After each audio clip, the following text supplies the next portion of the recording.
Okay, Brian, I'm making this for you, and here's how it goes. So, the first thing is I use organic chemistry to prove that abiotic genesis is impossible. A great guy, there's a great video, James Tour, and he just goes through why you cannot have life start without anything. So, there must be something. Don't know what it is, but there must be something. Next, there was a science experiment from 1811 called the double slit experiment, and it basically proves that consciousness probably continues because it is separate from the body. In fact, our consciousness can have effect on things far away from us in both the present and future, and that's science. Hard science, no religion. Last thing is, there really was a historical Jesus, and I use a couple of atheists to prove that to people. It's just, there's no question, there was a guy named Jesus. You don't have to rely on the Bible. There are outside sources that would have no vested interest in this, and something funky happened around his death. So if you take those three things together, I think that it makes it worth looking at the Bible and the Abrahamic religions, because that's who this is kind of oriented towards. So, my next thought is, if people close enough to smell Jesus didn't understand him when he would say things, what chance do we have to actually understand everything? Jesus himself says, you hear these, you see these things and believe, blessed are those who haven't heard this and still believe. So Jesus references that, there's a difference. Jesus clearly says he's going to destroy this temple, and I'll raise it again in 3 days. The future proved the past. Jesus did raise the temple. It just wasn't the temple that they were thinking of. So if your entire soul salvation ended up depending on whether Jesus is going to destroy and rebuild the physical temple in 3 days, and you say there's just absolutely no way, and you bet your life on that, and then you find out, oh, wrong temple, but it's too late then. So we are separated by an honor culture versus what we have today. They didn't have any concept of time the way that we have today. They had their own challenges, yes, but it's an entirely different culture. It's an entirely different language. It's an entirely different worldview. So it gives us a little bit of room to understand that we probably have a little bit of play in the eyes of God to understand that if we're trying to seek him, we'll be all right. So going back to that historical Jesus and people being able to smell him and not understanding. So was Jesus divine? Because everything hinges on his divinity. Everything. And I'll go through all of that later. I mean, creation, all of that. It eventually none of it matters if Jesus is not divine. So one big problem I had is Jesus refers to Adam and Noah as literal people, yet geology, archaeology, and historical records seem to indicate there's no way possible. So did Jesus make a mistake? Well, so let's look at the story of Noah. We think that Noah was the only person that was left on earth. We also think that Noah, the whole world was covered in one flood that covered all the mountains in the world. Archaeology seems to indicate otherwise. Geology indicates otherwise. Now, it does indicate that there were worldwide floods, but that was because of something that we're about to hit. So the other thing about Noah is, there's these other flood myths where gods come and they tell somebody, hey, you need to prepare for this flood. Okay. This happens in Australia. This happens I think there's a couple of Native American ones. There's like some Inca ones, things like that. All right. So here's the other thing.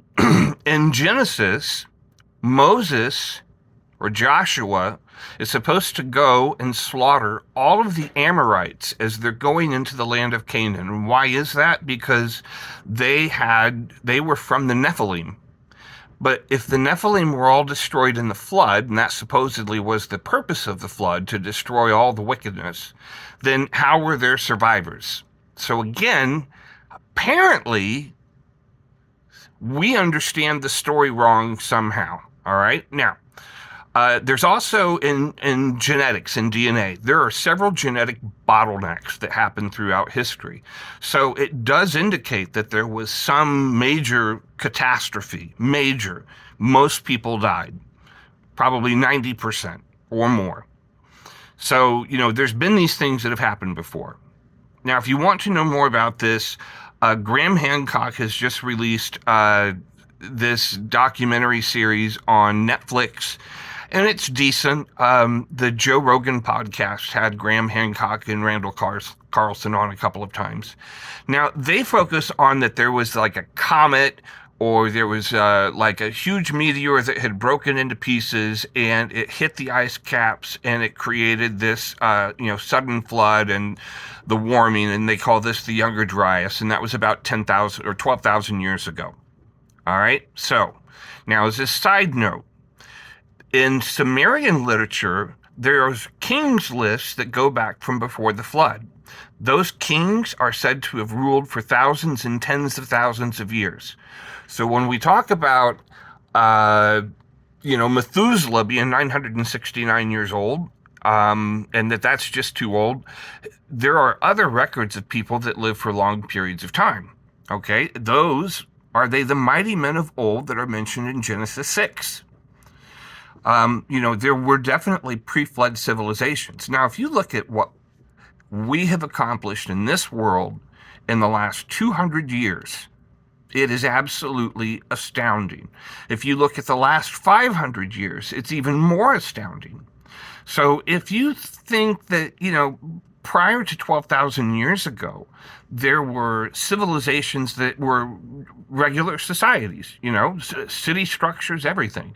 I think that's how Göbekli Tepe happened, and all of these other places that they're finding. Those were the remnants of people that were trying to reestablish civilization. They were the survivors of whatever the last catastrophe was.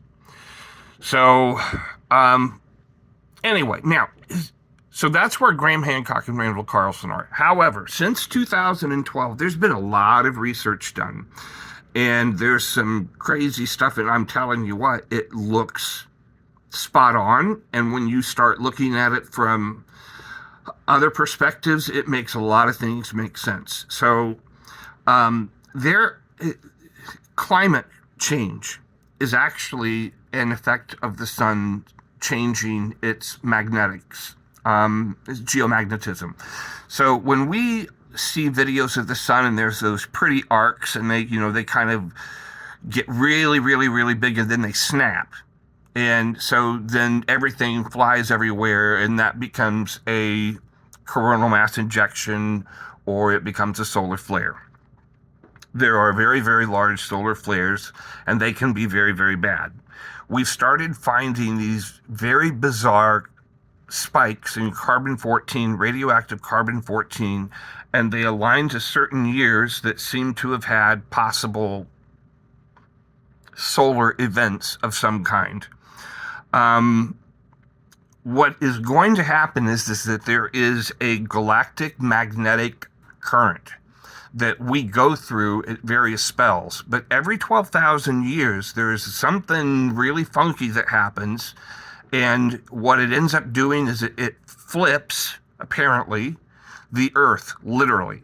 The North Pole and South Pole will be off the coast of Peru and Indonesia.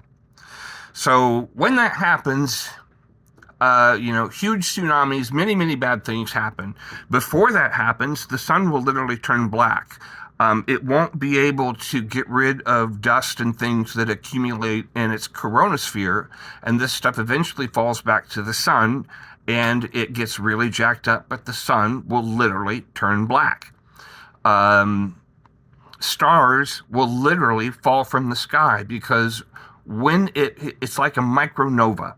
And so when it finally has this magnetic shift, the sun does, and it blasts the shell off, that's what causes everything to happen. And so basically it causes huge tectonic plate movements. This is exactly the same stuff that young Earth creationism was talking about with their hydraulic plate theory, that the mountains raised very quickly and all this other stuff. This Earth flip will make Egypt green. It will make the Sahara green. India will be the North Pole. There's been not archaeology. There's been, like, we go out and we find woolly mammoths, and we found some of them that literally have like grass in their stomach. They were frozen instantly. How did that happen?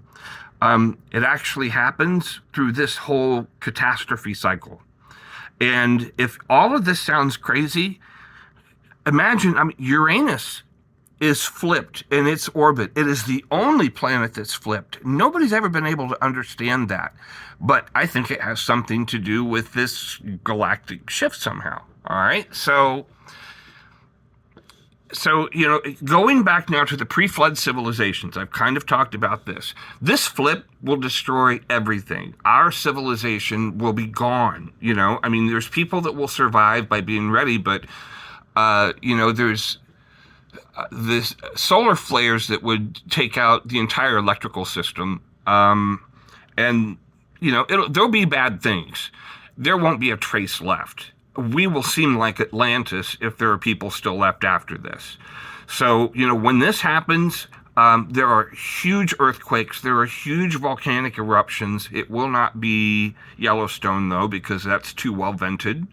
There's floods. The falling stars are the pieces that come off of the sun, actually, these accretions of matter that have been blown off, as well as our magnetic poles are moving, and this has to do with all of it. The magnetic poles are going to meet, I think, in Indonesia, and that's kind of like when the flip happens. So, and they're saying it's like, 2030-ish. But, last thing I want to say about this, Genesis 1, where it says that the Spirit of God hovered over the waters in the first account, I can imagine that now after this huge catastrophe that happened where there literally were just massive amounts of waters and everything. God having some type of a plan, who knows? I'm going to get ahead of myself. So we've gone over this. So what, after all of this, as we're talking about Noah? Well, here's what it means. Noah could actually be a real person. We've imparted a meaning, though, that isn't there. The story simply says, hey, there was no mountain left, and etc. We're the ones that said it, so that's every mountain. We're the ones that said, and it has to be every mountain, and all the mountains are as tall as they are today. That's not necessarily true. But when we take those types of crazy stands, that's what screws everything else up. In so many different areas, there are so many unintended consequences, and that's what people find unbelievable. So, okay, maybe Noah. What about Adam? So there's two creation stories. There's at least two creations. Other people's clearly pre-existed Adam and Eve. So why are Adam and Eve special? If they're literal people, and if people existed before, then how can Adam and Eve be the first? Well, maybe they're the first ones that were born with souls. Maybe prior to that, everybody was mortal.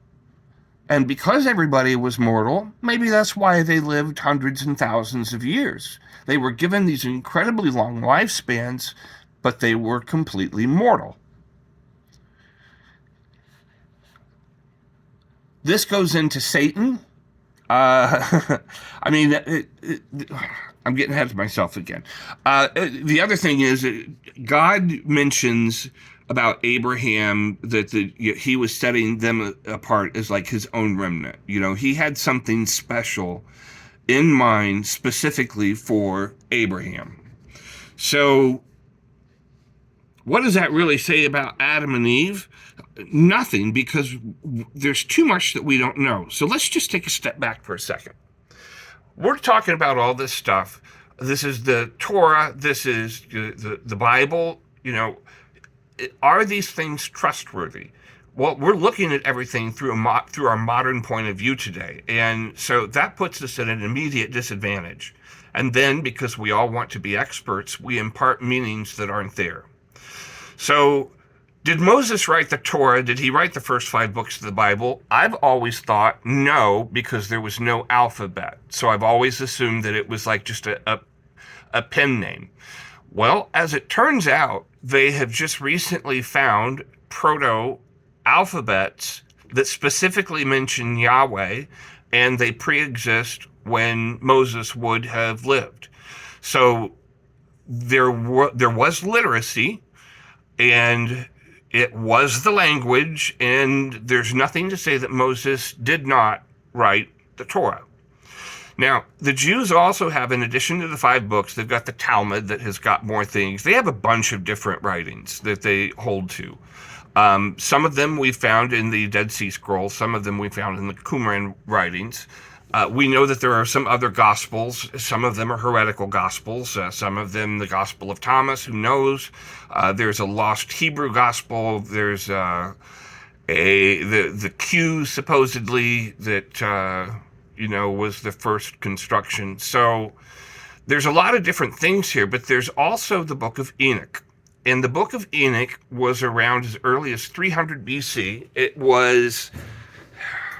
was considered special by the Jews when they were even in Babylon, if I remember that correctly. But it goes back a long time. Now, why am I mentioning this?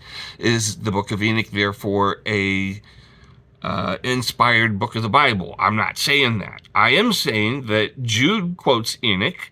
I think Peter quotes Enoch as well. So our authorized, God-inspired things do refer back to Enoch. So it's at least something that they were familiar with, that they understood, and that would have been a common reference point. So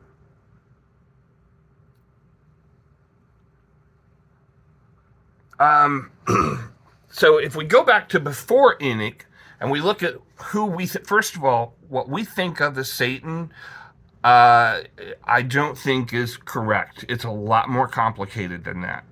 So it's not as we image it today. Certainly not red with a pitchfork and the little horny tail and the goat legs and all that. That is not Satan.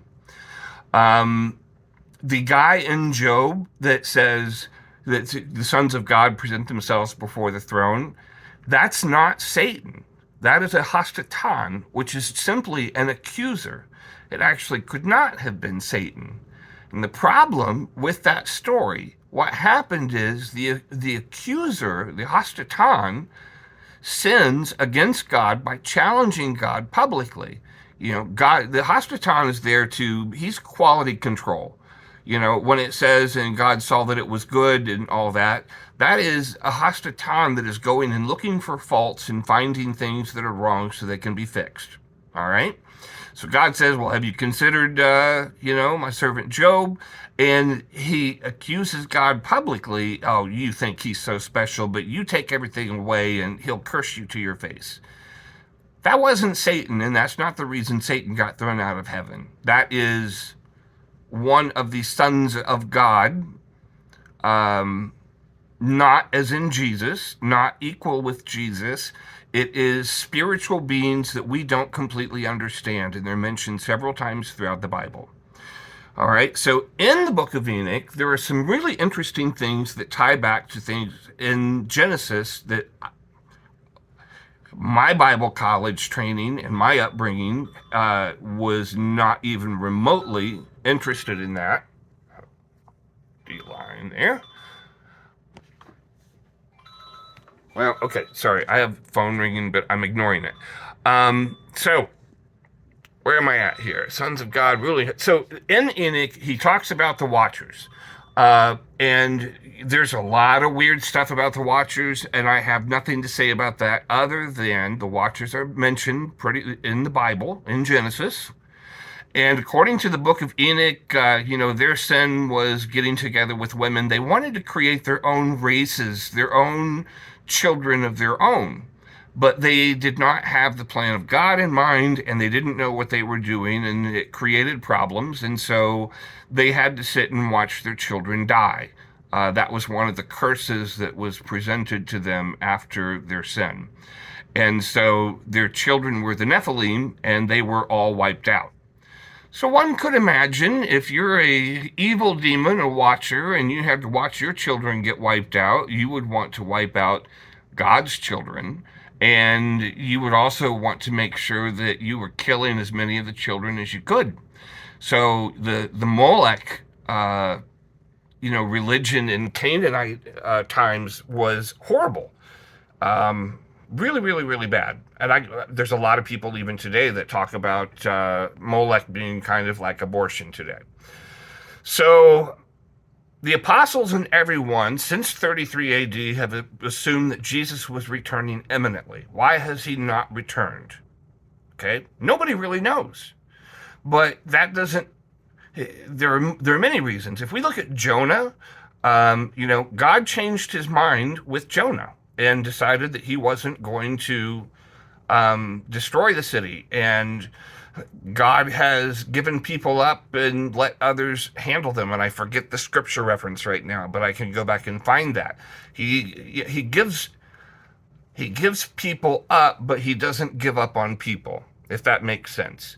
So in terms of this delay, in Daniel, he's praying for an answer to a dream that a king had.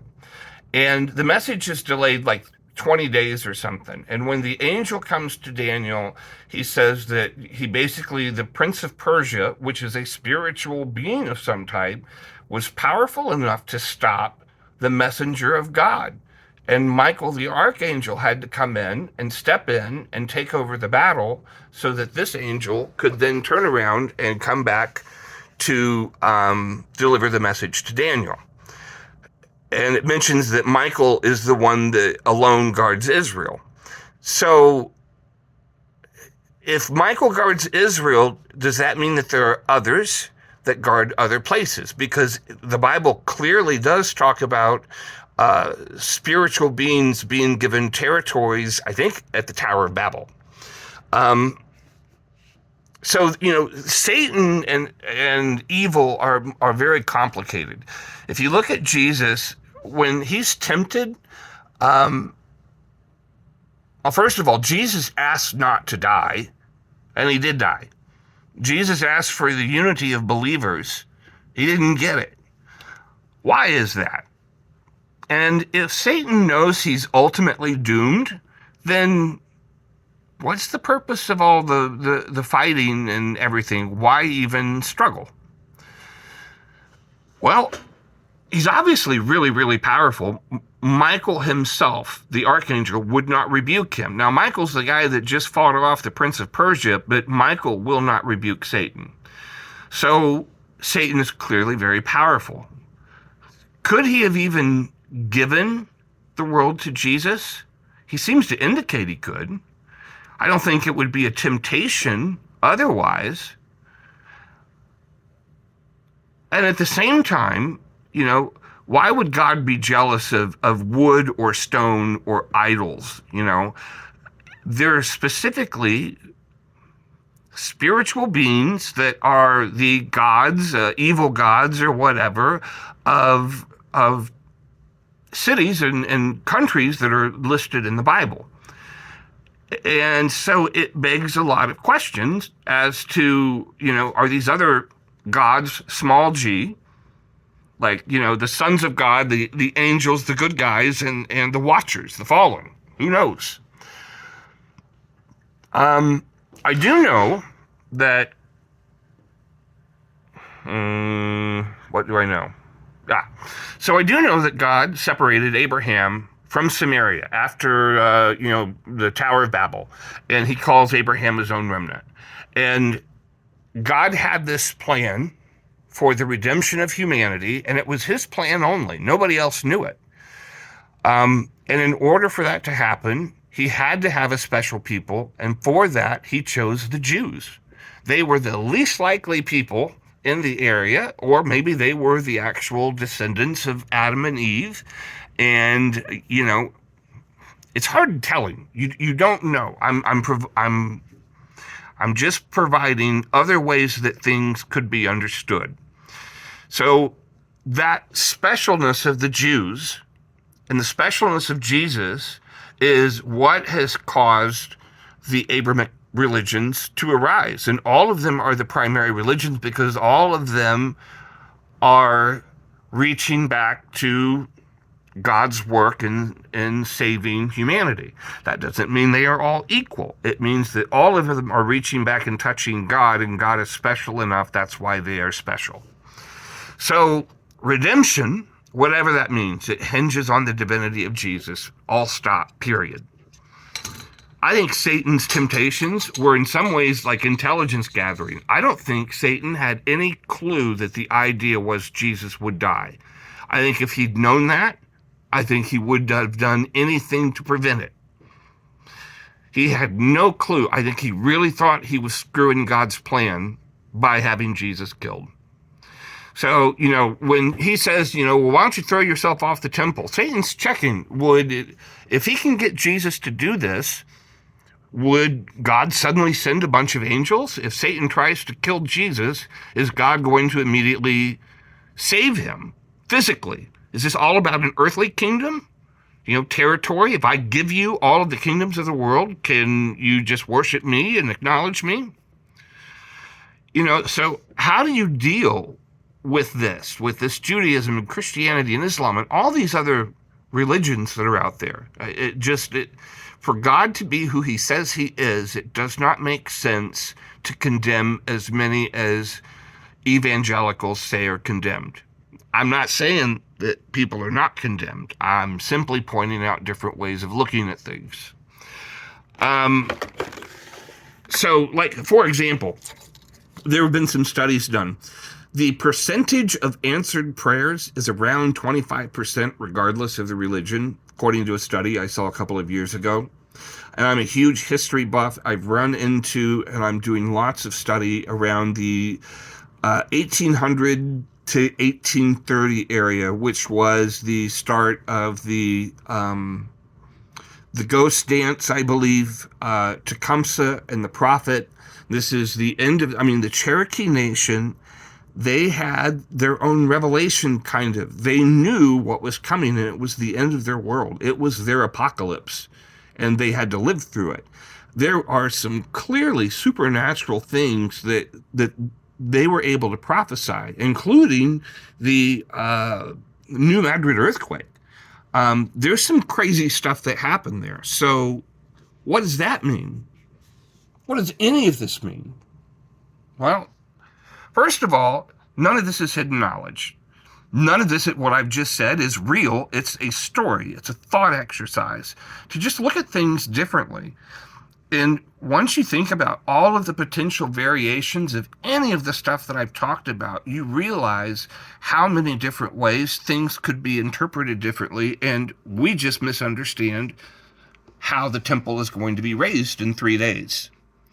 When you start looking at all these other things, the Bible really starts to make sense. It's just not what we were taught or expected. Again, at the end of the day, my baseline is God. Jesus is his resurrected son. An eternal afterlife is possible because of Jesus. Well, why do I believe that? The Bible talks about there being an explosion of knowledge and travel. The things we're doing today is insane. There is a prophecy about, there's going to be a great falling away of the church anymore. Every church today has they've all made themselves so relevant that they're all irrelevant. They don't even have Baptist and Methodist anymore. It's all the creek and the brook and the deer and the whatever. And it's just vanilla flavored, Jesus is my boyfriend, concerts and social clubs. And I don't buy that.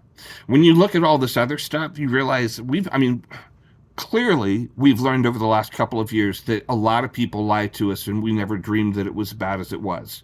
So who knows what is actually going on in the world? And so if we go back to things actually being things mattering, then maybe it's worth not completely giving up on all of this until you examine all of the evidence. Because maybe faith can be defined as giving God the benefit of the doubt. And that's all this is. Sure doesn't look like it from here, God, but you're probably powerful enough that there's a way that this is true. That's how I look at it. That's my perspective. So a couple of little last thoughts. Just, again, different ideas and perspectives. People talk about the Trinity. If you look at God, Jesus, and the Spirit, God is like our soul.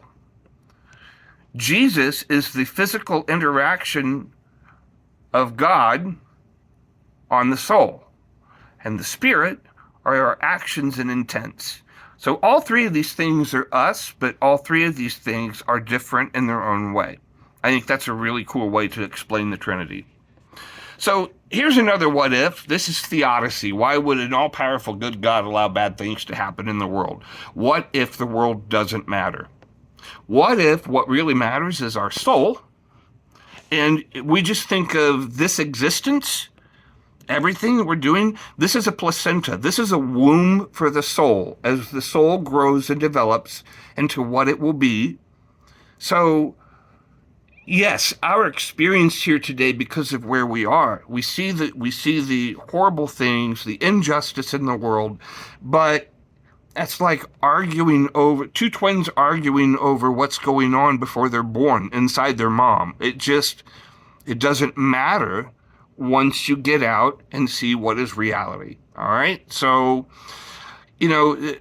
Satan or Azazel or whatever his name was, Semyaza, there's some weird names, they clearly are very powerful, and they very clearly are able to block God. So God is not the one that is giving us cancer and causing children to go blind.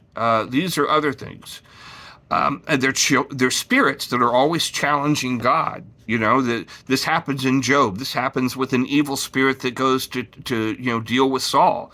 The angel of death that goes into Egypt during the wiping out of the firstborn. So just a different way to look at things. I'm not saying any of this is true, just what if? So according to science, 92 billion light years away is like the other side of the universe from what we can see. Even though the universe is only 14 billion years old, I don't quite follow all the math myself, but okay, I'll say that. So if you hold a single grain of sand out at the end of your arm span, and you realize that little tiny speck of light is basically what all of these Hubble Deep Field Telescope pictures are. That's how small it is. And there's all those galaxies. They are everywhere. And they've been here for a long time, at least, according to science, 14 point whatever billion years. Okay. So what if God and his children, sons, whatever, have been having civilizations that rise and fall throughout all of eternity? Or not eternity, but since the creation of the universe, there's been these civilizations that have risen and fallen, and God's not David Copperfield, and these watchers or whoever, they have a lot of power, but they're not David Copperfield. Things take.